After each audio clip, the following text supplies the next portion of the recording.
Pada episode sebelumnya telah terungkap siapa identitas dari arwah gentayangan yang selalu mengikuti Kazuki dan juga Shizuki. Dilanjut dengan pertempuran antara Misaki melawan Fire Breathing Bug. Dikarenakan Fire Breathing Bug itu terlalu kuat, tidak disangka Lemmings juga ikut baku hantam membantu mereka berdua. Namun secara tiba-tiba ketika Fire Breathing Bug ditangkap oleh pihak polisi, dirinya langsung terbakar, lebih tepatnya dibakar oleh Fire Breathing Bug yang asli. Wayalah. Halo semua, selamat datang di channel Swag pada alur cerita anime Dead Moon Dead Play part ke-7.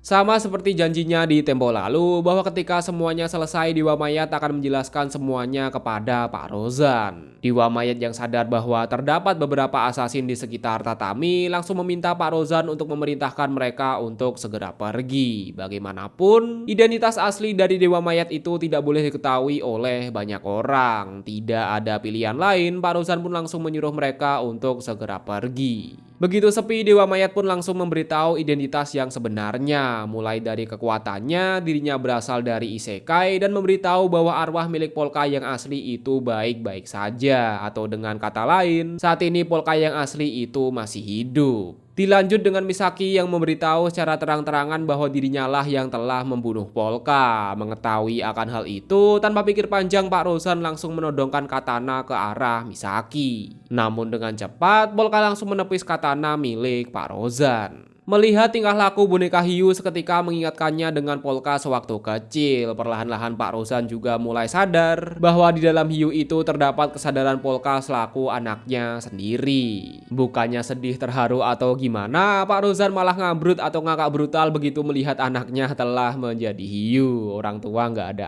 akhlak. Kembali lagi ke topik pembahasan, selama Dewa Mayat memiliki tubuh untuk ditinggali, maka dirinya bisa memindahkan arwah milik Polka ke tubuhnya yang asli atau ke tubuh manusia. Mendengarkan hal itu, Pak Rozan langsung menawarkan tubuh robot untuk ditinggali oleh Dewa Mayat. Anak sama bapak sama saja ketika melihat robot, justru Polka lah yang ingin pindah ke tubuh robot itu. Kan aneh. Maksudnya kan tujuan Dewa Mayat pindah ke robot itu biar Polka bisa balik jadi manusia normal kan. Ini Polkanya malah pengen jadi robot. Kan aneh. Namun mengingat tubuh Polka saat ini sedang diincar dan lebih parahnya yang mengincar itu adalah keluarganya sendiri, Pak Rozan memohon kepada Dewa Mayat untuk menggunakan tubuh Polka hingga keadaan normal kembali. Di sisi lain, mengingat Lemmings telah menangkap Fire Breathing Bug palsu dan menyelamatkan kedua saudaranya, Takeru langsung memuji atas kerja kerasnya. Dengan cepat Lemmings pun bilang bahwa yang menyelamatkan Kazuki dan juga Shizuki itu bukan dirinya, melainkan Misaki dan juga Polka selaku Dewa Mayat. Spill kejadiannya. Sebelum pulang ke rumah, Dewa Mayat dan Misaki ingin melihat hewan peliharaan milik Polka asli. Meski kata maaf sudah terlambat dan pasti tidak akan diterima mengingat Misaki telah membunuh Polka, namun di sini Misaki tetaplah meminta maaf kepada si Polka asli. Mengejutkannya, Polka asli sama sekali tidak mempermasalahkan akan hal itu. Siapa di sini yang cita-citanya pengen jadi boneka hiu? Aku bang, aku. Di waktu yang sama, Kazuki dan juga Shizuki langsung berterima kasih kepada Misaki karena telah menyelamatkannya dari Fire Breathing Bug. Tentu mereka berdua juga berterima kasih kepada si Polka. Dewa Mayat pun langsung segera bilang bahwa orang yang menyelamatkan mereka bukanlah Polka, melainkan sang peramal bernama Dewa Mayat dan juga roh pelindung keluarga Shinoyama. Seketika terlihat arwah gentayangan atau roh pelindung, lebih tepatnya adalah Shinoyama Suzuka selaku kakak mereka. Setelah melihat hewan peliharaan milik Polka asli, mereka pun langsung OTW balik menuju ke rumah. Di sisi lain, pihak kepolisian baru saja menerima kabar bahwa Fire Breathing Bug yang palsu telah dibakar oleh Fire Breathing Bug yang asli. Bukannya tertarik dengan Fire Breathing Bug, Phantom Solitaire lebih tertarik pada insiden kebakaran, lebih tepatnya kekuatan Necromancer milik Dewa Mayat. Namun dikarenakan insiden ini sangat rahasia, Tsubaki tidak mau memberikan informasi lebih lanjut mengenai akan hal itu. Tidak ada pilihan lain, Phantom Solitaire akan menyelidikinya sendiri. Begitu lampu di kantor polisi mati, keberadaan Phantom Solitaire pun juga ikut menghilang. It's so time. Phantom Solitaire akan berulah kembali. Wah ya lah. Mendengar kabar bahwa Phantom Solitaire telah lepas dari sel penjara, pihak kepolisian langsung mengadakan rapat membentuk operasi pencarian. Dan dari percakapan yang ada, sebenarnya kejahatan Phantom Solitaire itu cuma sebatas kegabutan belaka. Seperti halnya mencuri lukisan dari museum seni dan meletakkannya di depan pintu bangunan Shinjuku Alta, mengecat gedung dengan warna langit biar dikira bangunannya hilang, dan mencuri tokoh politik selama beberapa minggu hingga pada akhirnya ditemukan di toko manga dan udah jadi seorang wibu. Namun pada suatu hari, secara tiba-tiba Phantom Solitaire justru menyerahkan diri ke pihak polisi. Lah emangnya kenapa? Perlu diketahui bahwa tujuan Phantom Solitaire melakukan semua itu yakni ingin menunjukkan kepada Yang Mulia, atau biar mudah panggil saja Sang Raja, bahwa terdapat seorang manusia yang bisa menggunakan trik bagaikan menggunakan sihir. Phantom Solitaire percaya bahwa di dunia ini terdapat Sang Raja yang dapat menggunakan kekuatan sihir fantasi. Sayang, setelah melakukan berbagai macam trik, nyatanya Sang Raja tak kunjung menampakkan diri. Merasa depresi akan hal itu, Phantom Solitaire memutuskan untuk menyerahkan diri ke pihak polisi sembari menunggu Sang Raja datang ke dunia ini. Bingung? Nanti di akhir pembahasan kalian pasti bakal paham kok. Beberapa jam kemudian terdapat siaran di televisi yang memberitakan bahwa Phantom Solitaire telah bebas dari penjara, lebih tepatnya melarikan diri sih. Saking hebohnya, hampir semua stasiun televisi memberitakan tentang bebasnya Phantom Solitaire. Nggak taunya presenter atau yang membawakan berita itu adalah Phantom Solitaire itu sendiri. Lah kok iso? Semua itu berkat membeli penayangan hak cipta kepada si penjual yang merupakan salah satu tahanan di kantor polisi. Lah bukannya pada episode 4 kemarin udah ditangkap? Iya, tapi ya gitulah.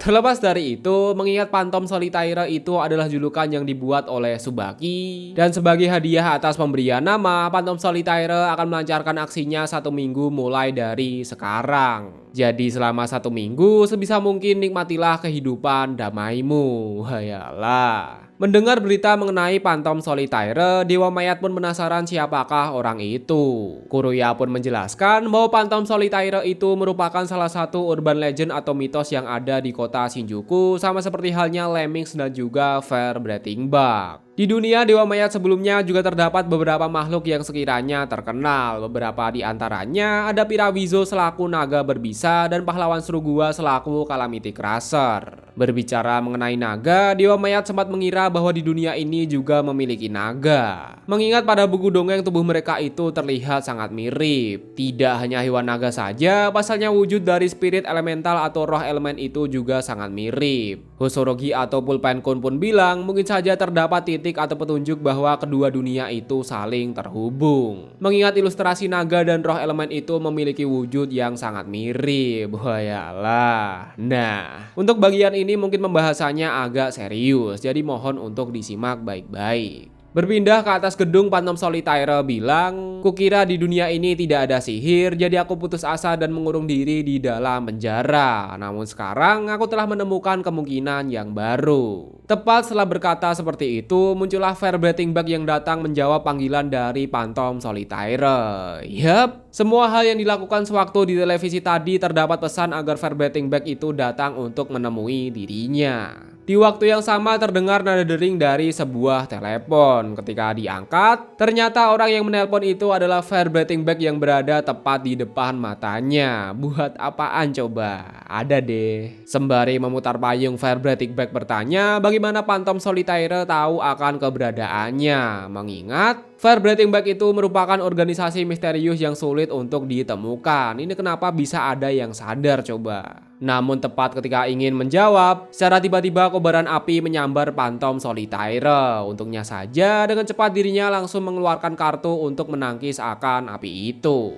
Begitu melihat serangan api itu, Phantom Solitaire bilang bahwa Fair Breathing Bug itu bagaikan roh api yang dapat memanipulasi atau mengendalikan api. Tak terjadi pertempuran sengit antara Fair Breathing Bug dalam memusnahkan Phantom Solitaire. Meski kelihatannya si Phantom Solitaire itu terpojok, namun pada kenyataannya dia hanya bermain-main, bahkan bisa berdiri di atas payung tanpa Fair Breathing Bug sadari. Phantom Solitaire pun bilang bahwa untuk melakukan semua ini termasuk berdiri di atas payung itu adalah trik sama seperti api yang digunakan oleh Fire Breathing Bug. Namun beberapa hari yang lalu Phantom Solitaire melihat skeleton pada insiden kebakaran dan menilai bahwa itu adalah sihir sang raja, bukanlah sekedar trik sulap belaka. Kemudian Fire Breathing Bug menjawab, mau itu sihir asli atau cuman trik sulap, selama dia adalah bug atau kesalahan pada dunia maka dia wajib untuk dimusnahkan. Wayalah. Oke, kita perjelas di sini ya, bahwa api milik Fire Breathing Bug itu hanyalah trik sulap, jadi bukan kekuatan sihir. Begitu juga kekuatan Phantom Solitaire dan juga si Lemmings hanyalah sebatas trik atau teknologi belaka, jadi bukan kekuatan sihir kayak Dewa Mayat lah. Berbeda dengan sang raja, di mana dia bisa menggunakan kekuatan sihir yang sebenarnya. Sang raja yang dimaksud tak lain dan tak bukan yakni si Dewa Mayat. Waduh. Cerita berakhir ketika Sayo selaku seorang wibu dan juga Xiaoli yang datang ke tempat Polka tinggal. Wadidaw.